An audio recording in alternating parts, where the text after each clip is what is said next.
형제들아, 내가 법 아는 자들에게 말하노니 너희는 그 법이 사람이 살 동안만 그를 주관하는 줄 알지 못하느냐. 남편이 있는 여인이 그 남편 생전에는 법으로 그에게 매인바 되나 만일 그 남편이 죽으면 남편의 법에서 벗어나느니라. 그러므로 만일 그 남편 생전에 다른 남자에게 가면 음녀라. 그러나 만일 남편이 죽으면 그 법에서 자유롭게 되나니 다른 남자에게 갈지라도 음녀가 되지 아니하느니라. 그러므로 내 형제들아, 너희도 그리스도의 몸으로 말미암아 율법에 대하여 죽임을 당하였으니 이는 다른 이 곧 죽은 자 가운데서 살아나신 이에게 가서 우리가 하나님을 위하여 열매를 맺게 하려 함이라. 우리가 육신에 있을 때에는 율법으로 말미암는 죄의 정욕이 우리 지체 중에 역사하여 우리로 사망을 위하여 열매를 맺게 하였더니 이제는 우리가 얽매였던 것에 대하여 죽었으므로 율법에서 벗어났으니 이러므로 우리가 영의 새로운 것으로 섬길 것이요 율법 조문에 묵은 것으로 아니할지니라. 그런즉 우리가 무슨 말을 하리요? 율법이 죄냐? 그럴 수 없느니라. 율법으로 말미암지 않고는 내가 죄를 알지 못하였으니 곧 율법이 탐내지 말라 하지 아니하였더라면 내가 탐심을 알지 못하였으리라. 그러나 죄가 기회를 타서 계명으로 말미암아 내 속에서 온갖 탐심을 이루었나니 이는 율법이 없으면 죄가 죽은 것입니다. 전에 율법을 깨닫지 못했을 때에는 내가 살았더니 계명의 이름에 죄는 살아나고 나는 죽었도다. 생명에 이르게 할 그 계명이 내게 대하여 도리어 사망에 이르게 하는 것이 되었도다. 죄가 기회를 타서 계명으로 말미암아 나를 속이고 그것으로 나를 죽였는지라. 이로 보건대 율법은 거룩하고 계명도 거룩하고 의로우며 선하도다. 그런즉 선한 것이 내게 사망이 되었느냐? 그럴 수 없느니라. 오직 죄가 죄로 드러나기 위하여 선한 그것으로 말미암아 나를 죽게 만들었으니 이는 계명으로 말미암아 죄로 심히 죄되게 하려 함이라. 우리가 율법은 신령한 줄 알거니와 나는 육신에 속하여 죄 아래 팔렸도다.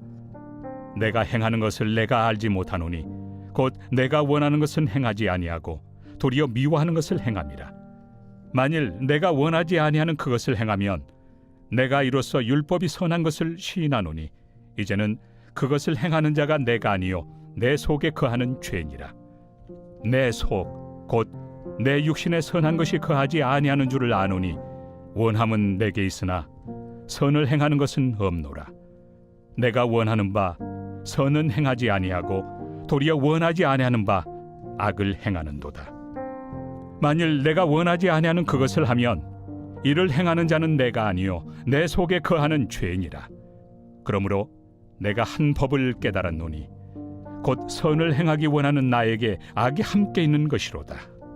내 속 사람으로는 하나님의 법을 즐거워하되 내 지체 속에서 한 다른 법이 내 마음의 법과 싸워 내 지체 속에는 죄의 법으로 나를 사로잡는 것을 보는도다.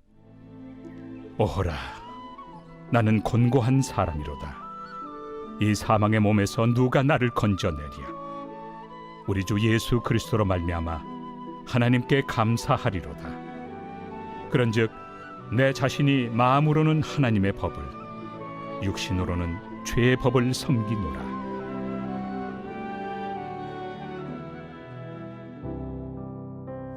새벽 영성 기도 시간입니다. 오늘은 로마서 7장 함께 살펴보겠습니다.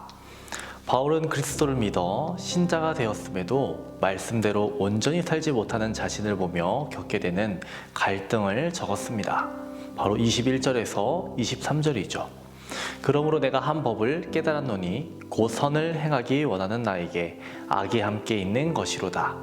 내 속사람으로는 하나님의 법을 즐거워하되 내 지체 속에서 한 다른 법이 내 마음의 법과 싸워 내 지체 속에 있는 죄의 법으로 나를 사로잡는 것을 보는도다. 사도 바울은 두 종류의 내가 있음을 말하고 있습니다. 하나는 원하는 바로서의 나이고 또 하나는 행하는 바로서의 나입니다. 원하는 바로서의 나는 하나님의 말씀대로 살기를 원합니다.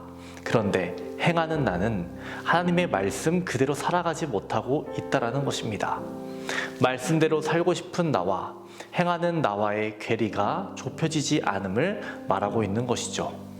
이 문제가 사도 바울만의 문제일까요? 우리는 이 문제에서 자유롭나요? 사도 바울은 24절에서 이렇게 탄식합니다. 오호라, 나는 공고한 사람이로다. 이 사망의 몸에서 누가 나를 건져내랴. 여기에 중요한 사실이 있습니다. 지금 자신의 죄성으로 고통스러워하는 사람이 누구입니까? 바로 사도 바울입니다. 그는 가장 위대한 사도이고 신약에서 예수님을 제외하고 나서 가장 중요한 인물입니다. 이런 바울이 이러한 탄식을 했다라는 것입니다. 여러분, 성화는 한순간에 이뤄지는 것이 아니라 오랜 시간에 걸쳐 완성됩니다. 이에 대해서는 바울도 결코 예외가 될 수 없다는 것을 우리에게 알려주고 있는 것입니다. 죄가 매 순간 우리를 넘어뜨리려 합니다. 우리의 힘과 능력으로는 이겨낼 수 없습니다. 주님이 도와주셔야 합니다. 그렇기에 주님으로 말미암아 주님과 함께 주님 안에서가 우리에게 꼭 필요한 것입니다. 목요일은 말미암아라는 단어에 주목했습니다. 금요일은 연합하여, 합하여 이런 단어들에 주목했습니다. 오늘은 나라는 단어에 주목해 보려고 합니다.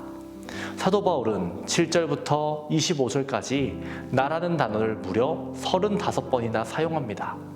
로마서 1장부터 16장까지를 봤을 때 바울이 자신의 이야기를, 자신의 고민을 이렇게 구체적으로 말한 곳은 이 본문이 유일합니다. 바울은 자신이 구원받은 것을 확신하고도 자기가 원하는 바 선은 행치 않고 악을 행한다고 했습니다. 이때 악은 무엇이겠습니까? 바울이 예수님을 만난 이후에 도둑질을 했습니까? 간음을 했습니까? 아니면 살인을 했습니까? 이런 차원이 아니라 하나님의 말씀대로 더 살지 못하고 있는데 고통스러워하고 있는 것입니다. 그런데 바로 이 갈등을 겪음으로써 그는 거룩한 삶을 완성할 수 있었습니다. 그는 자신에 대해 절망하고 슬퍼할수록 예수 그리스도만을 바라보았습니다. 그때마다 주님께서 치료하는 광선을 비춰주시고 당신의 의를 채워주셔서 당신의 능력으로 붙들어 주셔서 더 성숙한 삶을 살아갈 수 있도록 바울을 이끌어 주셨습니다. 체로키 인디언의 전설 중에 가장 유명한 이야기가 있는데요. 이 이야기는 할아버지가 손주들에게 전해주면서 계속 이어져 왔다고 합니다. 얘들아, 우리 마음속에는 2마리의 늑대가 살고 있단다. 한 마리의 늑대는 아주 악한 늑대야. 우리를 미워하게 만들고 살인하게 만들고 질투하게 만들고 분노하게 만들지. 그러나 또 한 마리의 늑대가 있단다. 그 늑대는 아주 착한 늑대야. 우리를 사랑하게 만들고 평화하게 만들고 용서하게 만들지. 손주가 할아버지에게 질문했다고 합니다. 할아버지, 그럼 할아버지 마음속에도 2마리의 늑대가 다 살고 있나요? 그럼 할아버지 마음속에도 2마리의 늑대가 있지. 그럼 2마리의 늑대가 싸우면 어느 늑대가 이겨요? 할아버지는 대답했습니다. 할아버지가 먹이를 주는 늑대가 이기지. 착한 늑대에게 먹이를 주면 착한 늑대가 이기고 악한 늑대에게 먹이를 주면 악한 늑대가 이긴단다. 여러분, 저는 사도 바울의 이야기를 보면서 이 이야기가 생각이 났습니다. 성화는 한순간에 이뤄지지 않습니다. 오랜 시간에 걸쳐 완성되는 것입니다. 오늘이라는 시간이 성화의 시간이 되기를 주님의 이름으로 축원합니다. 오늘은 물질의 회복을 위해서 기도하겠습니다. 성도들의 생업과 사업을 지켜주시고 물질로 어려움 당하지 않도록 기도해 주시기 바랍니다. 선교하는 복된 가정이 되기를 기도해 주시기 바랍니다. 기도하겠습니다. 오늘도 우리에게 귀한 말씀을 주신 하나님 감사합니다. 하루하루 주님을 닮아가며 주님의 뜻을 따르는 우리 모두 되게 하여 주옵소서. 세상을 본받지 않고 주의 말씀을 붙잡고 세상을 분별하며 살아가는 성숙한 그리스도인 되게 하여 주옵소서. 오늘은 물질의 회복을 위해 기도합니다. 성도들의 생업과 사업장 가운데 함께하여 주옵소서. 물질에 어려움 당하지 않도록 하여 주시고 좋은 열매 맺게 하여 주옵소서. 물질에 끌려다니는 것이 아닌 물질을 다스릴 수 있는 권세를 허락하여 주시옵시고 물질로 다른 이들을 도울 수 있는 마음을 허락하여 주시옵소서.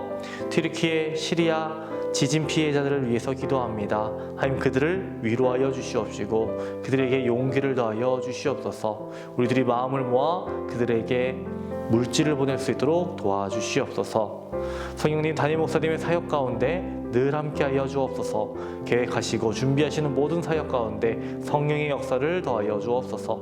말씀을 준비하실 때마다 말씀의 영을, 계시의 영을 더하여 주시고 말씀이 선포된 곳에 귀한 열매들 맺게 하여 주옵소서. 자녀를 위해 기도한 성도 있습니다. 태의 문을 열어주시옵소서. 사고로 입원한 성도 일으켜 주시옵소서. 투석으로, 어지럼증으로, 디스크로 고통받는 성도들 고쳐주시고 힘을 더하여 주시옵소서. 공황장애, 불면증, 우울증을 겪는 성도들에게 마음의 평안함을 허락하여 주시옵시고 내적 치유를 허락하여 주옵소서. 암투병 중에 있는 박시성 권사님, 유은영 권사님, 김시아 권사님, 이영숙 권사님, 이명숙 권사님, 오유미 집사님, 이동춘 성도님, 박서연, 정현, 유경민 청년에게 힘과 능력 공급하여 주시옵소서. 주님의 보혈로 덮어 주시옵소서.